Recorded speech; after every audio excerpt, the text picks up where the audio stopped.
one thing no one talks about substances, or if anyone talks about it, I haven't yet heard this, but I've discovered it for myself through my own experience, is it's easy with drugs and substances that are mind altering or that get us high or anything like that to overdo it. And of course, not for everyone, only some people, only some of us, myself included. And the thing about that is, eventually, and hopefully sooner than later, you take a break when you notice you've been just going a little overboard. And in all of my breaks from that stuff are just as rewarding as actually doing it, because you end up remembering how it used to be. Like, we forget so easily, and it's an altered state when you go back to being sober because everything's off balance, and then you get back to that and you're like, oh yeah, this is what it feels like.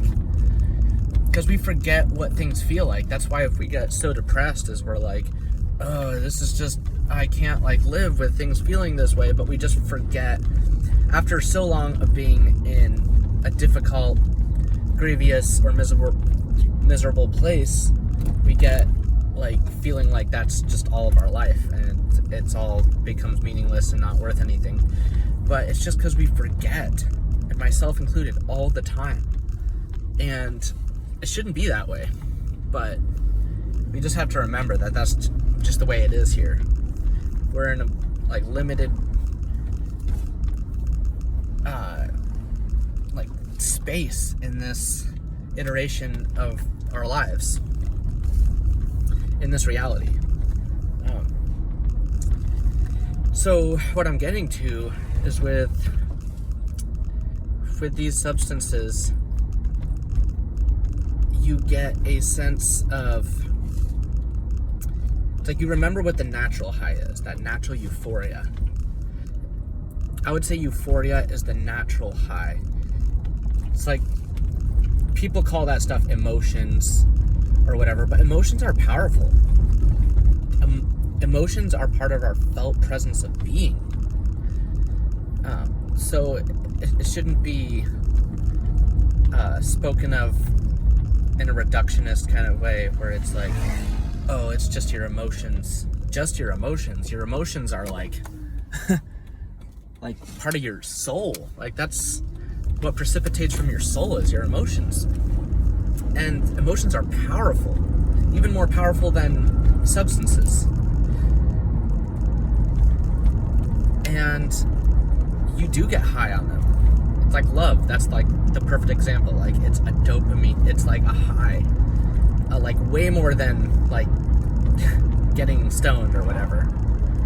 It's like, you want to talk about getting doped up, fall in love. That's getting doped up.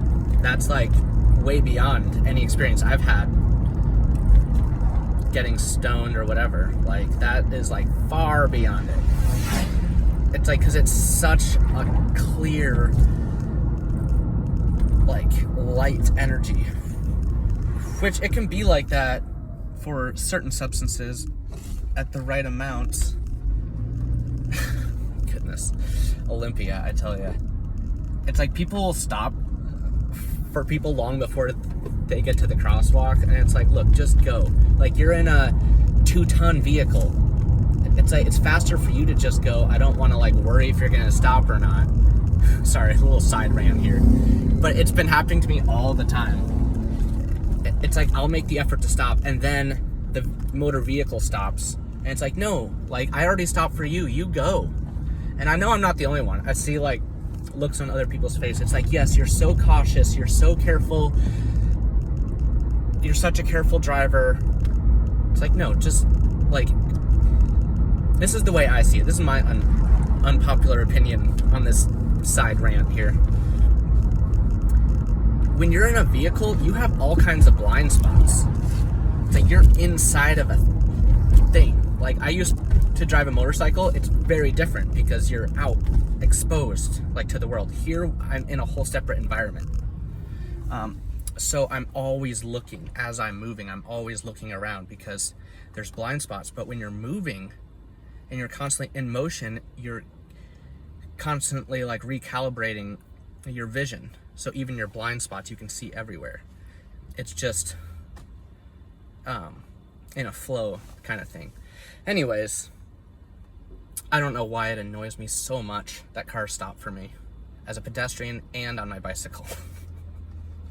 I'm like, I made the effort to stop for you. Anyway, back to the main premise of this video.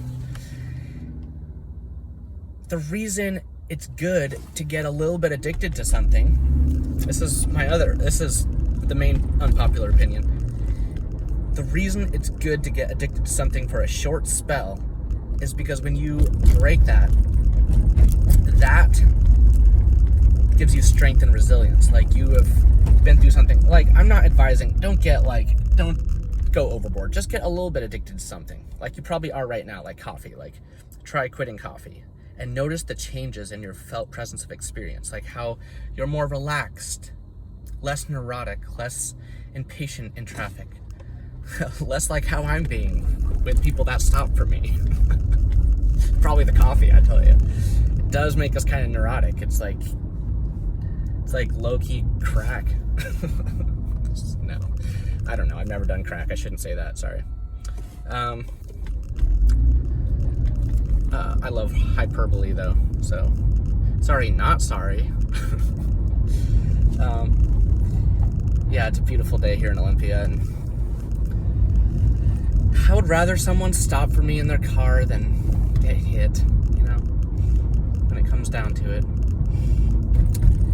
But getting back to the main premise of this video, again, there is something to be said for experiencing that flux. Because if you're just one of those people that's always sober, or one of those people that's just always addicted, you're just going to be on that same thing. And it's going to feel like the same day all the time. You got to switch it up. That's what these substances are for. Like, find the ones that work with you, and work with whatever specific activities that you want them to enhance.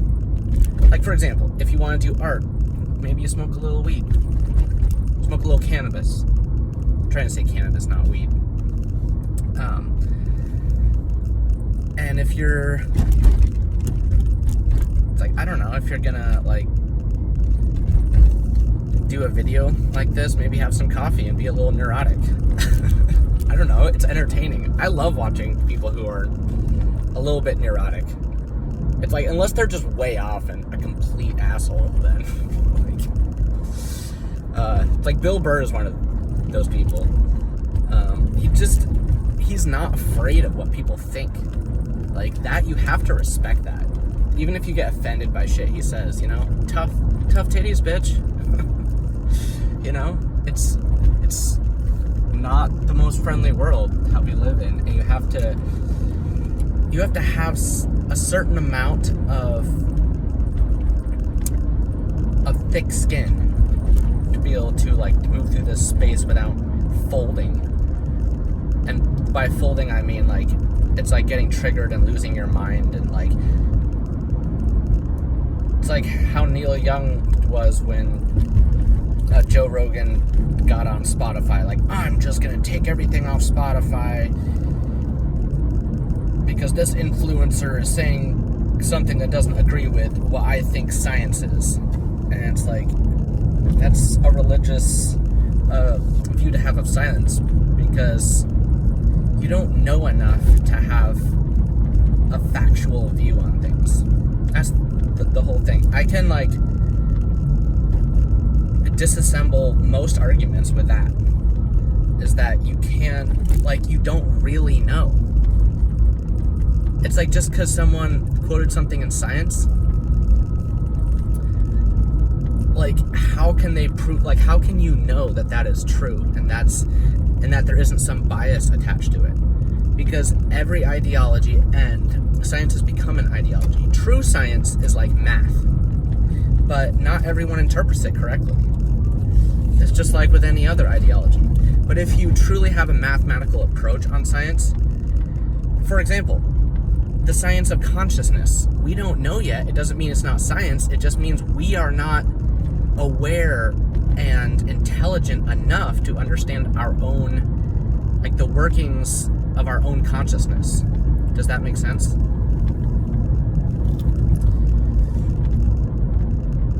So we don't know enough, which is actually quite relieving, because there's peace in not knowing. There's bliss in ignorance.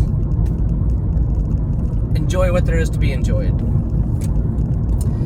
Anyway, I keep getting off my main premise here, but it's good to alter things. It's good to switch up the channel.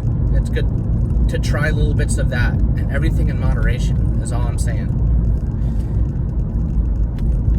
It can really help your perspective and your consciousness through these felt presence of immediate experience, which is Terence McKenna's way of saying, like, that is the closest thing you know to what's real. And even if this all is a matrix and baseline reality is after this, it's still real enough that we, like, feel the joy and the pain and all the felt presences here. So anyway.